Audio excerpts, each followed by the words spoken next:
मनोज जरांगे पाटील मराठा आरक्षणासाठी पुन्हा आक्रमक झाले आहेत। ठरल्याप्रमाणे ते आज मोर्चा घेऊन अंतरवाली सराटीवरून मुंबईच्या दिशेने निघाले।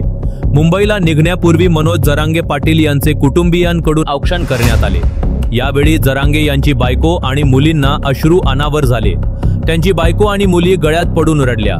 यावेळी जरांगे पाटील देखील भावुक झाले होते। त्यांच्या देखील डोळ्यात पाणी आले होते। यावेळी त्यांच्या एका मुलीला चक्कर देखील आली होती। तरी देखील मनोज जरांगे पाटील हे गरीब मराठ्यांना आरक्षण मिळावे म्हणून आपल्या कुटुंबाचीही पर्वा न करता आंदोलनासाठी मुंबईच्या दिशेने निघून गेले। जरांगे कुटुंबियांच्या या भावनिक क्षणाचा व्हिडिओ समोर आला असून तो व्हायरल होत आहे।